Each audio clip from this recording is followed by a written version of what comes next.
Hi, this is Danny. Welcome to lesson 8 of learning to play the saxophone. This lesson is about sharps and flats. Sharps and flats is quite a commonly, what's the thing? Sharps and flats are probably something that you've heard of, is what I was trying to say. And to best explain what sharps and flats are, I'm going to use a keyboard or piano keys to show you exactly what sharps and flats are. So here you can see one octave on a piano or on a keyboard. There are 1, 2, 3, 4, 5, 6, 7, 8 notes, or 8 white notes between one C and the next C that happens. But in that octave, along the top, are 5 black keys. In the center of the 5 black keys, there is a gap. We'll talk about that in a little while. But if we take the first 2 notes, the C and the D, you can see that between those 2 notes is a black note. Now, to reach that black note, we can either go up from the C or down from the D. Whenever we go up, that is called to sharpen a note. C stepped up to that black note can be referred to as C sharp. So that black note is C sharp. We can also approach that note from the D, moving back over or flattening it. So we can reach that note by going down from the D. We call that D flat. So the note between the C and the D is either a C, which we step up from, meaning that we sharpen the C, a C sharp, or it is a D that we move backwards from, or we flatten, a D flat. And that sequence and that pattern of naming sharps and flats continues throughout all of those black keys on the keyboard. So between the D and the E, you can either go up from the D or down from the E. So it's either a D sharp or an E flat. Sharp meaning to raise, flat meaning to lower. So we've either got a D sharp or an E flat. Between the E and the F, there is no sharp and flat. So we'll go straight to the F and the G note. Between the F and the G, again, there is a black note. We can either raise the F or lower the G. F sharp or G flat. From the G and the A, we can raise the G up to a G sharp or lower the A to an A flat. Between the A and the B, we can raise the A up to an A sharp or the B down to a B flat. And between the B and the C, there is no sharp and flat, and that is the joke on The Simpsons because the barbershop quartet is called the B sharps. So that's how we explain what sharps and flats are. They are the notes that appear between, if you like, the white notes on a piano. Now, this is one of the reasons that the saxophone is quite a difficult instrument, and we've talked about in the past the fact that you can't see it while you're playing it. You can't actually see the fingerings or the notes. It's all in your head when you're trying to visualize any sort of music theory. But let's take Fed first. F-E-D. Between the D and the E, there is a D sharp or an E flat. And to play it, we play D sharp, D sharp. And these 2 keys here, which you have a roller between, it's the one that is closest to the D key, D sharp. Between the E and the F, if you remember on the keyboard, there is no sharp and flat. So we can go D, D sharp, E, straight up to the F. Between the F and the G, there was a black key. And on the saxophone, the way that we play that is like a C in the left hand. But obviously it's not a C, it's called F sharp. So now we go D, D sharp, E, F, F sharp, G. And we're into the left hand. Between the G and the A, there is G sharp or A flat. We play that, G sharp. Some saxophones have the finish on it, some of them don't. Some of them are just gold, but it's the one that's closest to the G, and that's played with your little finger. G to G sharp. Now this is the trickiest one of all of them because it has multiple choices. Between the A and the B is an A sharp or a B flat, and this is the trickiest one. So let's have a look at this one. The easiest way to play it, and the way that I played it in the example at the start, is like this, where you hold the B and you roll onto the lower smaller key below it, and that gives you a B flat or an A sharp. That little fella there. Now I've got to say that I very rarely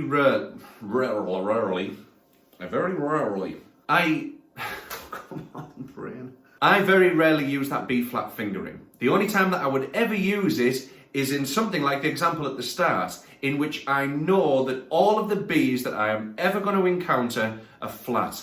From the start of the song to the end, they're always going to be flat, so I'll use that B flat fingering. But say, for example, you're playing a tune where sometimes the Bs are flat and sometimes the Bs are natural. I find it tough to do this, to roll my finger. And the reason for that is, on a clarinet, which is what I started on, the equivalent fingering is an A with the bottom one of these three.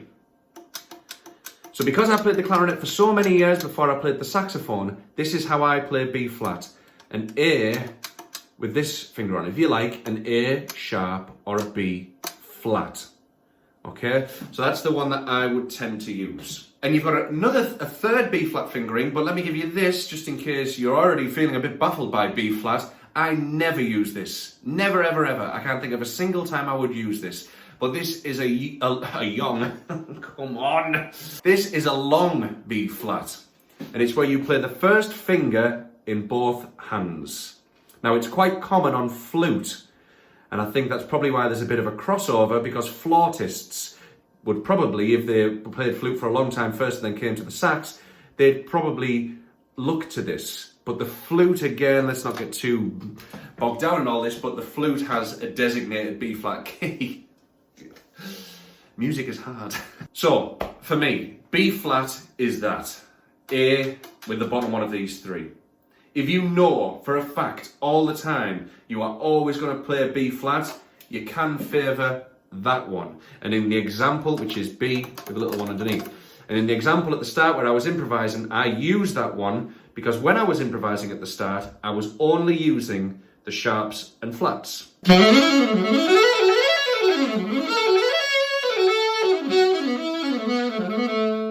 Now it is possible to do that again and use the side B flat, but it's not something I would do because I know that I'm always going to be hitting a B flat, so I'm always going to use that nip grip, if you like. I've just made that up, that name. If you wanted to use the side one, a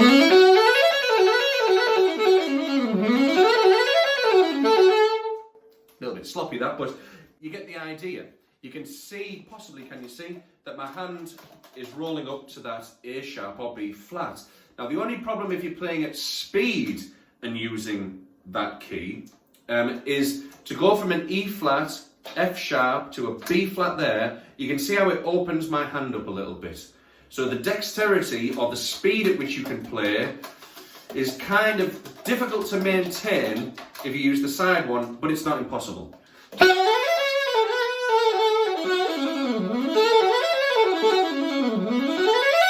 So without talking too much, let me recap all of these notes for you. E flat is the same as the D in Fed with your little finger. F sharp is the next sharp or flat that we'll meet, and it's the middle finger. The next one is G sharp, and that's the little finger added to the left hand. B flat is A with the side key, the bottom one, or it's that if you know that you are always going to be needing a B flat. And then the final one is C sharp, and it's the best one, it's nothing. So if anyone ever has to try at blowing your saxophone, they're blowing a C sharp. It's absolutely nothing at all. Whoa, what's that? So what follows now is the backing track that I improvised to at the start of this video. Take it slow because sharps and flats are very tricky. They're nowhere near as easy as Fed or as C bag.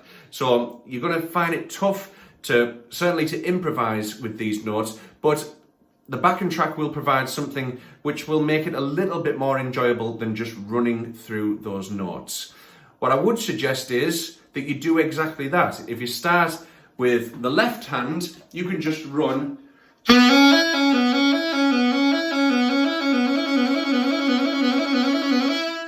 the sharps and flats, you can just run those sharps and flats until your left hand picks up its dexterity.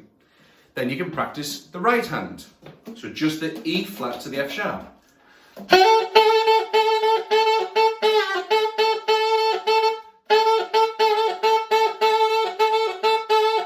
And again, practice that until you become familiar with that movement. Then all you need to do is put the two together. Right hand and left hand.